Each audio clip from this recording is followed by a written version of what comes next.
Petrol number femono, you better Lord for Susia. You better up to 15th. DVL for charges, I want to be what the name now, you can't even see any. Never say, young to Lord Fema, young Tessu, I better so. Sabasa young Tessu, Yaman now. Anytime I be beer, echo down, be petrol.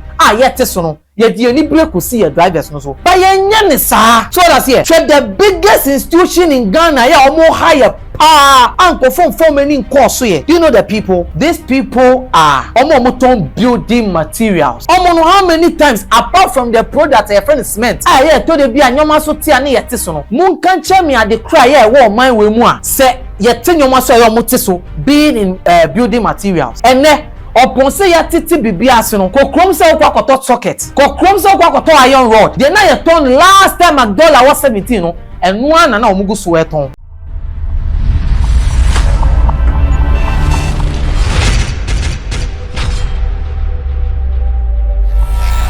let me tell you something.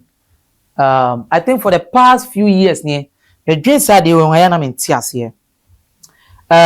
Say ya tip petrol ni diesel so ana enyoma bofon being $1 or whatever yen fa ye ni brain tun kofobia so say Ghana drivers.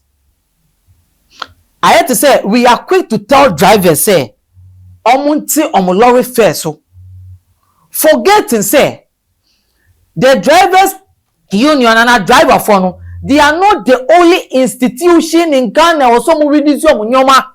Petrol number femono, you better Lord for Susia. You better up to 15th. DVL for charges, I want to be what the name now, you can't even see any. Never say young to Lord Fema, young Tessu, I better so. Sabasa young Tessu, Yaman in Yawa, the Bamne now. No one say you go so a driver for cocoa. Baby, a petrol Bruno. Young driver from paying for any abre. Wa, over to Lord Femo, and be asking you many people soon to tune. You better one police. Ma banning ni pebi ametro yenga driver from paying for anka say betram because baby a petrol na drum me kita taxi so what the taxi here ma 200 cedi a day what me the whole day and you to 200 1 2 days would be adwuma na hwe income ni sika de ba ma na waka say wo kotwa onua and you be say nua ma driver for mu tie nyina say yenka say ye ti so normal fare no wonye nua enkopim 15th up to 20th say you won't charges abandon better to any maso. No, but say, yet this year, you better so. A bass a yen tis you maintain the price and Yan papa union soon ya be shia near the end voice. And Kofono Mukofa spare pass. And Kofono Mukofa Yoma wo criminal. A driver for Mutuamo lawyer fame more car moon or mutinao. But yet, Omo bebe fieno. Now Munyoman omontete so ye. Simi pesa me bisao. Driver ni na ya no mutwi ye cars no ade ya omo million no muntobi ana sa building material cement iron rods na ye toni edisi dan no drivers for ya omo sole omo de omo ka mu ana electricity bill na ye tua ofie no ye drivers for no omo de omo ntobi ana because anytime I be bia echo down be petrol ye teso no ye die ni break see ye drivers no so but ye nya ne sa. So that's here. So the biggest institution in Ghana, yeah, or more higher power. Uncle from many course here. Do you know the people?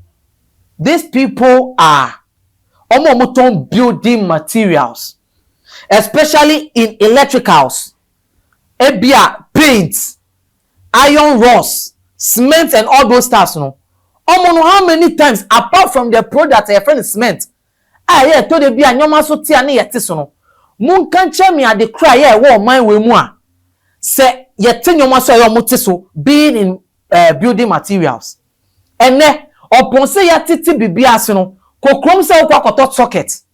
Kokrom say kwa koto iron rod.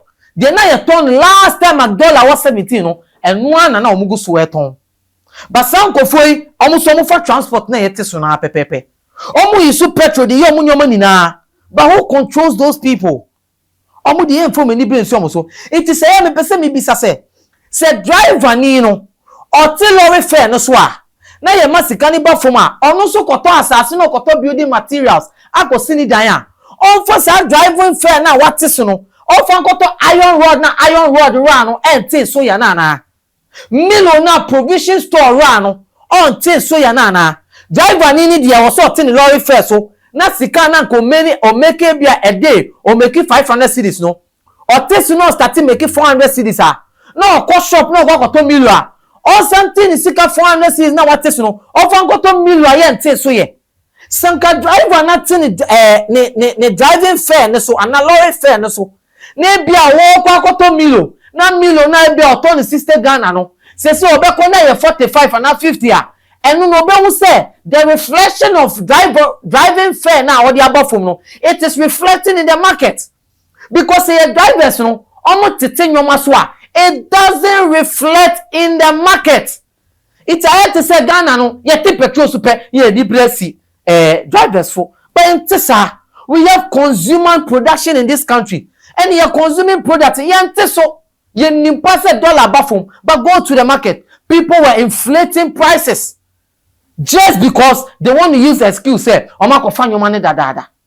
It's here told you let's look at the all ministry say yeah percent drivers for teaching your maswa we should look to other factors. So what I say people more money more and you almost share consuming products because drivers you know almost money any money yet to mining they have things they also buy and the drivers almost see fiana because driver be a juma no one year driving say 60 years or do 50-60 years or so jai juma no de when yes can consider Ghana and Kofoni Sinibia about the tonight. You understand? We should look at these factors. I mean, who say you say you take petrol so now you need bless drivers for. It looks sometimes shock. I say one year economics are on. The American be on TSA because the drivers are not the only factor to reduce their product when it comes to say dollar ne petrol buffer. Debbie. And any consuming product in this country, they must also know how to reduce their prices. Because ship, you know, now I find your money by. You the phone go neto. You test the about ship na find your money by no. But it is not like that. Dollar not I swat no. Spare parts also have to reduce their staff. But the BBC drivers for us. No, we should look into this. And also a benefit we because maybe my driver. Now me tete fair so now so eduma na me di school fees am try ente so ye dia na me togu fie ni ente so ye no you can never force me to come and reduce those prices. I was buy na den ehwem ye na me catch us me din the limo Elikem Kwame Amagan aha Xposed GH na me catch us subscribe and share our videos to us then do afufro. Thank you.